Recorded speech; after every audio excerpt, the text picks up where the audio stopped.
A vida foi condenada, nas barras de um tribunal ela foi. Quero tratar neste vídeo que você vê neste momento sobre o assunto do aborto, que tem sido discutido na justiça brasileira nesses últimos tempos. Eu peço a você duas questões principais. A primeira, assista este vídeo até o final para compreender a situação em que vivemos. Segundo, nos ajude a compartilhar este vídeo para que mais pessoas também compreendam a situação em que estamos vivendo. Em primeiro lugar, nós temos de ter consciência que no Brasil o aborto ele é tipificado, ou seja, ele é um crime na lei penal brasileira. O Código Penal brasileiro em vigor, ele é do ano de 1940 e, portanto, nesse tempo todo até os dias atuais, já teve diversas atualizações, leis que foram revogadas e outras que foram acrescentadas. Isto sempre realizado de maneira geral pelo poder legislativo, pelos deputados e senadores que têm a capacidade de modificar e de fazer as leis que governam o nosso país. Acontece que no Código Penal, alguns artigos, eles criminalizam o aborto. Portanto, no Brasil, o aborto é um crime, exceto em duas circunstâncias segundo o artigo 128 do Código Penal, na circunstância de risco à vida da mulher e também na circunstância em que aconteceu um estupro. Nesses dois casos, o aborto é previsto na legislação brasileira. Em todos os outros, o aborto não é previsto, exceto, é claro, nós tivemos ações já no Supremo Tribunal Federal com relação à questão de células-tronco que são utilizadas embrionárias para estudo e também a anencefalia. Tirando essas circunstâncias, portanto, de maneira geral, o aborto permanece como crime em nosso país. Acontece que, como esta legislação é de 1940 e a atual Constituição da República Federativa do Brasil é do ano de 1988, a Constituição brasileira ela traz diversos princípios e fundamentos para o governo do povo brasileiro. Diante desses princípios, fundamentos, o que chamamos aí de preceitos fundamentais, é comum que o Supremo Tribunal Federal, que deve ser o guardião da Constituição de 1988, receba algumas ações que são chamadas de ADPF, Arguição de Descumprimento de Preceito Fundamental. O que é este tipo de ação?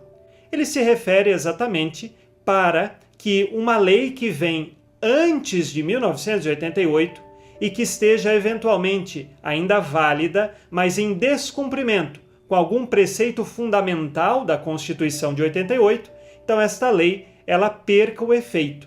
Este tipo de ação é movida no Supremo Tribunal Federal e os ministros então decidem se esta lei está de acordo ou não com os preceitos fundamentais da Constituição de 1988. Acontece que o Partido Socialismo e Liberdade, chamado PSOL, entrou com uma ação ADPF, Arguição de Descumprimento de Preceito Fundamental, cujo número é 442, no Supremo Tribunal Federal em 2017, dizendo que as leis do Código Penal que criminalizam o aborto, em certas circunstâncias, elas estão em desacordo com princípios fundamentais da Constituição de 88. E é interessante que, ao ler esta petição de 2017, feita pelo PSOL no Supremo Tribunal Federal, eu pude perceber que a motivação pela qual eles dizem que o aborto deve ser descriminalizado até a 12ª semana de gestação, ou seja, 90 dias depois que já iniciou a gestação no ventre materno, 3 meses, neste período, em qualquer momento deste período, é possível o aborto, porque existiria um princípio fundamental na Constituição brasileira que asseguraria este direito às mulheres. Este princípio seria o da dignidade da pessoa humana, assim como também diversos outros princípios que estão citados nesta petição. Acontece que o artigo 5º da Constituição Federal, no início dele, no que nós chamamos de caput, afirma o seguinte: todos são iguais perante a lei, sem distinção de qualquer natureza, garantindo-se aos brasileiros e aos estrangeiros residentes no país a inviolabilidade do direito à vida, à liberdade, à igualdade, à segurança e à propriedade, nos termos seguintes. E estes termos seguintes do artigo 5º da Constituição são 79 incisos que querem corroborar a tudo isso que acabei de ler aqui.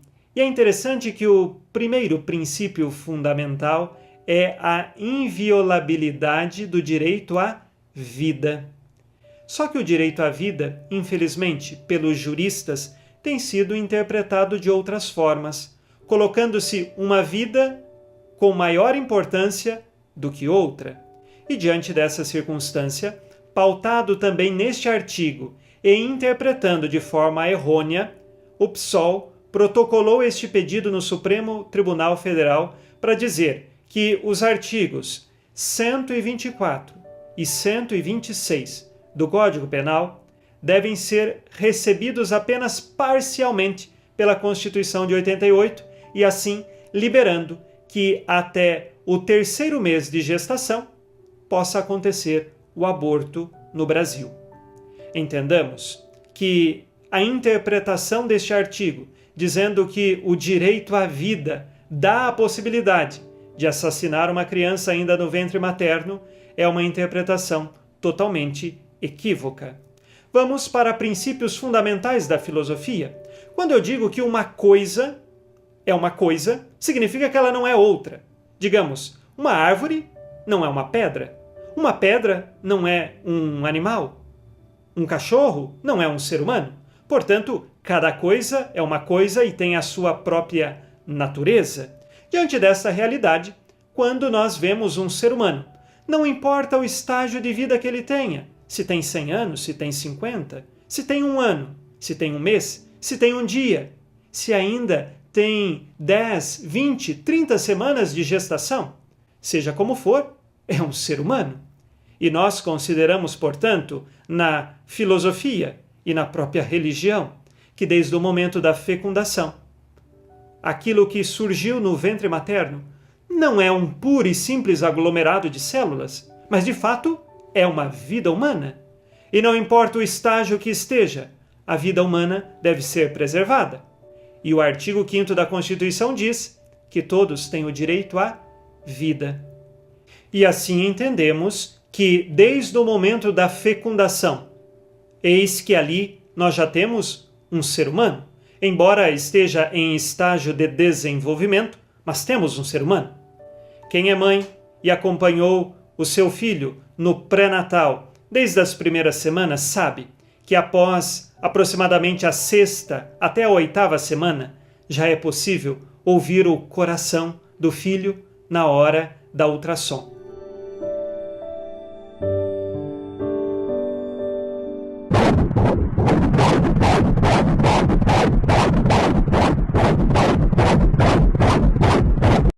Eis, portanto, que possibilitar que o aborto seja legal no país até a 12ª semana significa que esta criança que está no ventre materno já terá semanas de coração pulsando e pulsando vida e querendo vida. E agora eu me pergunto, o artigo 5º da Constituição brasileira, que prevê o direito à vida, pode ser interpretado dizendo, portanto, que ele dá direito a abortar uma criança até a 12ª semana, até 90 dias depois da fecundação?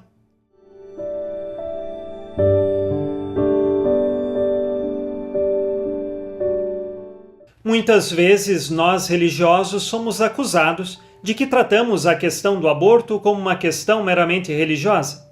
Mas, como tenho exposto neste vídeo, muito mais do que questão religiosa, o aborto, em primeiro lugar, é uma questão filosófica, visto que nós tratamos aqui do que é o ser humano e também de qual o valor que tem uma vida humana.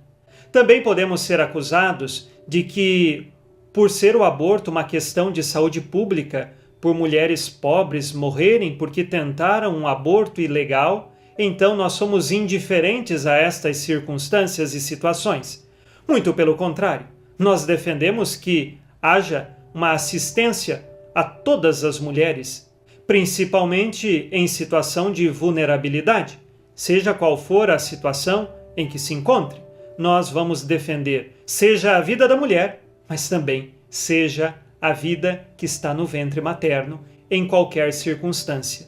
Dizer que defender o aborto até a 12ª semana de gestação vai resolver um problema de saúde pública, eu vou dizer, vai criar muitos outros problemas, inclusive de saúde pública. Nós padres, e aqui muitos padres podem testemunhar isso, nós sabemos o quanto mulheres que praticaram aborto sofrem na sua consciência. Quantas nos procuram para pedir perdão a Deus e quantas não conseguem internalizar este perdão e precisam repetir isso diversas e diversas vezes, porque de fato é uma culpa que marca a consciência. Como que às vezes uma gestação que de fato não foi tão planejada ou desejada, como ela vai ser resolvida pura e simplesmente com o aborto, criando tantos outros traumas, seja na mulher, seja também nas pessoas que a circundam. Podemos dizer que um tribunal que aceita tal interpretação da Constituição e, portanto, diz que os artigos lá de 1940 devem ser agora interpretados de uma nova forma para estarem de acordo com o direito à vida que temos na Constituição de 1988, autorizando o aborto até a 12ª semana de gestação, com certeza isto é dizer que a vida está sendo condenada nas barras de um tribunal, como já cantava o Padre Zezinho anos atrás. A vida realmente, neste momento, está sentada no banco dos réus e será condenada à morte. É uma realidade muito triste no cenário brasileiro, onde nós temos 11 juízes que têm a autoridade de decidir uma questão de tamanha delicadeza como é esta. Sabemos muito bem, quem deve aprovar leis ou revogar leis neste país, em primeiríssimo lugar, é o Congresso Nacional, a Câmara dos Deputados e o Senado. Eu faço uma pergunta e não tirando assim a responsabilidade deles.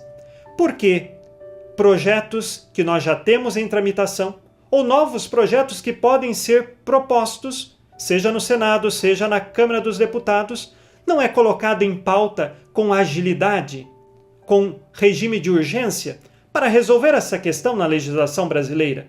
Exatamente porque talvez os interesses não são de proteger a vida. Sabemos que há muita gente de bem que luta pela vida, que discursa em favor da vida, mas nós também precisamos ver um Congresso Nacional que defenda a vida e que coloque ela em regime de urgência para ser votada também, e não só outros interesses, que muitas vezes são importantes, é verdade, porém, a vida também é importantíssima e, como disse, é um direito que todos nós, brasileiros, temos. E não só os brasileiros, mas todo ser humano, como direito natural, possui o direito à vida. Nessas circunstâncias, cabe a nós, que somos cristãos, pessoas de boa vontade, pedir a Deus nosso Senhor que ilumine nossos juízes a compreender, em primeiro lugar, que não cabe a eles alterar legislação. Cabe sim interpretar a Constituição, mas neste caso, o órgão da República Brasileira que melhor corresponde para dar uma resposta a esta questão é o Congresso Nacional e não o Supremo Tribunal Federal. Que o Espírito Santo os ilumine e que nós também estejamos unidos em oração para que este mal não chegue até o Brasil, mas pelo contrário, que nós sejamos fortalecidos pela graça de Deus. O menino Jesus nasceu no presépio de Belém, na inocência e na fragilidade de uma criança. A vida humana que está no ventre materno é inocente e é frágil, e cabe a nós defendermos ela, sempre e em toda circunstância. Por isso, eu convido você a rezar agora comigo pelo nosso país, por aqueles que devem decidir as leis deste país. Em nome do Pai, e do Filho, e do Espírito Santo. Amém. Pai nosso, que estais nos céus, santificado seja o vosso nome. Venha a nós o vosso reino. Seja feita a vossa vontade, assim na terra como no céu. O pão nosso de cada dia nos dai hoje. Perdoai-nos as nossas ofensas, assim como nós perdoamos a quem nos tem ofendido. Não nos deixeis cair em tentação, mas livrai-nos do mal. Amém. Ave Maria, cheia de graça, o Senhor é convosco. Bendita sois vós entre as mulheres, e bendito é o fruto do vosso ventre, Jesus. Santa Maria, Mãe de Deus, rogai por nós, pecadores, agora e na hora de nossa morte. Amém. Glória ao Pai, e ao Filho e ao Espírito Santo, como era no princípio, agora e sempre. Amém. Que Deus Todo-Poderoso te abençoe, em nome do Pai, e do Filho, e do Espírito Santo. Amém. Fique na paz e na alegria que vem de Jesus, e lutemos sempre pela vida humana debaixo da proteção de Deus. A vida foi condenada, nas barras de um tribunal ela foi. Mudaram o nome da vida, disseram que humana ela não era não era sequer um projeto, apenas um mero embrião.